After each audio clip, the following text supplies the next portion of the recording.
Hello friends! On July 14th, Ukrainian soldiers and aviators participated for the first time in the annual Bastille Day military parade in France. 25 soldiers marched along the Champs-Élysées with troops from the Allied coalition. Approximately 500 soldiers from the coalition, representing 35 countries that support Ukraine, opened the ground parade. The Ukrainian troops had the honor of closing the international section of the parade, which was watched from the reviewing stand by President Zelensky and the First Lady, Olena Zelenska, together with French President Emmanuel Macron and 30 other heads of state and government. In the aerial display of the parade, 9 Alpha jets from the Patrouille de France opened the parade, accompanied by 2 French Mirage 2000B two-seat training aircraft crewed by Franco-Ukrainian teams. The French instructors piloted the aircraft, while the Ukrainian student pilots flew from the rear seats. One of the Mirage 2000B aircraft featured a special livery with the national colors of Ukraine, blue and yellow. The participation reflects the close Franco-Ukrainian military cooperation, which includes the training of fighter pilots and the delivery of Mirage 2000 jets to Ukraine as part of military aid. This year's parade, the largest in recent history and the last presided over by President Macron, had as its central theme the strategic awakening of Europe. On the robotic front, the soldiers of Ukraine's 33rd Independent Assault Regiment. They carried out an assault using their unmanned ground combat systems against 2 cabins occupied by the enemy, employing a coordinated combination of unmanned ground vehicles and attack drones. The operation resulted in the total destruction of Russian positions and the elimination of all enemy personnel, with Ukrainian forces reporting no casualties among the infantry or operators. In the footage, we see at least 2 ground drones advancing in a coordinated manner, moving sequentially toward the target structures where a group of invaders had set up. Meanwhile, a reconnaissance drone was observing the movement of the invaders, while a swarm of attack drones suppressed the Russians' attempts at counterattack. The unmanned platforms, working in coordination, systematically cleared the fortified houses before a human assault group entered the positions to confirm the destruction of the invaders' nest and secure the position. This operation exemplifies the growth and integration of unmanned systems in Ukraine across the entire front. They do not operate as isolated systems, but as a collaborative set of systems, with the aerial drones providing information and support while ground combat systems carry out the assault on the invaders' positions. By deploying ground robots for the most dangerous tasks, such as breaching, clearing positions, and defending strategic locations, Ukrainian units minimize personnel exposure without compromising their combat effectiveness. The 33rd Regiment has specialized companies in unmanned systems, both aerial and ground, which have repeatedly demonstrated these types of tactics, and which seem to be particularly effective against small positions, such as the 2 houses attacked in this operation. These outposts often serve as observation points, firing positions, or shelters for small units of Russian raiders. Ukraine's approach is creating a new robotic combined arms doctrine, where ground drones advance under the cover of their aerial counterparts, neutralizing or destroying threats, and enabling remote assessment and consolidation of operations.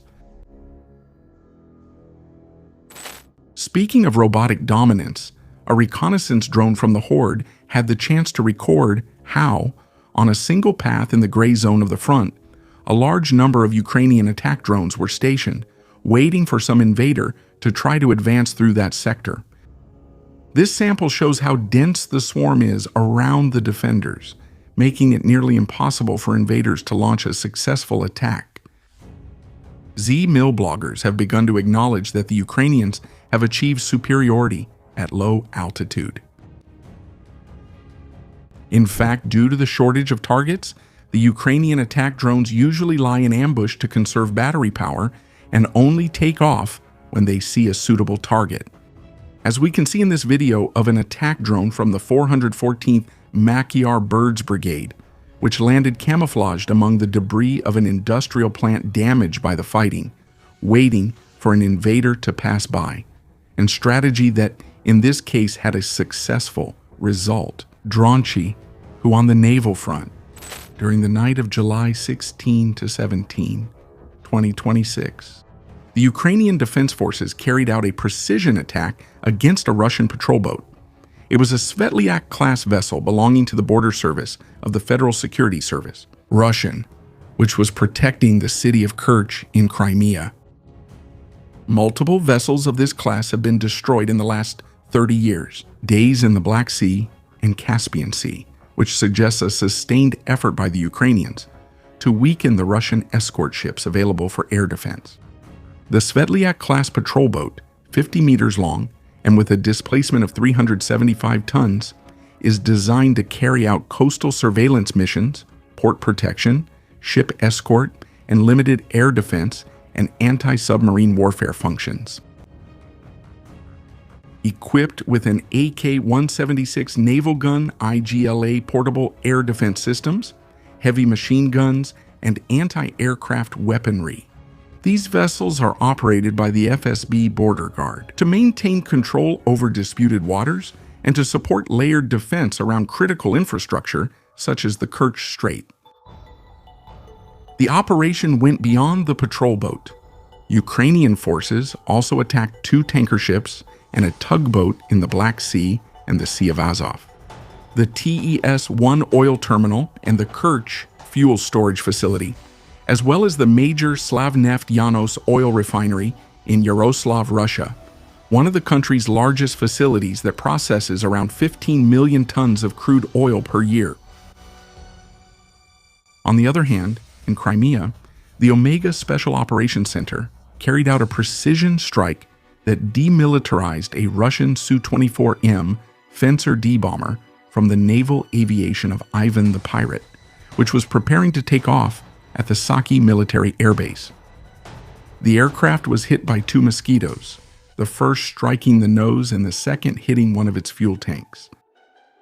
The Fencer-D is a key asset in Russia's tactical aviation fleet and is commonly used from its bases in Crimea to launch missile and bomb attacks against Ukrainian frontline positions and rear areas.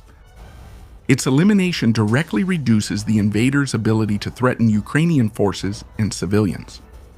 The Saki Air Base is a critical operations center for Russian naval aviation in Crimea, which is why it has suffered repeated Ukrainian attacks in recent weeks, with multiple aircraft damaged or destroyed in previous strikes against hangars and support facilities. That's all for today. Have an excellent day and may you achieve all your goals.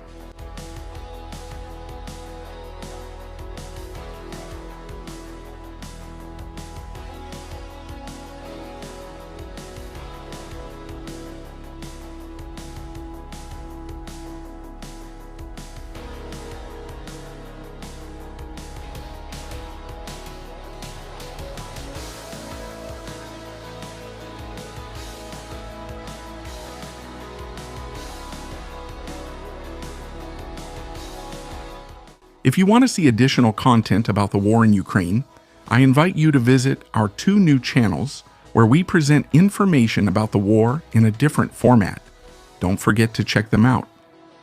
Remember to visit our Patreon, where for just $1 you'll have access to a large number of uncensored videos and documentaries.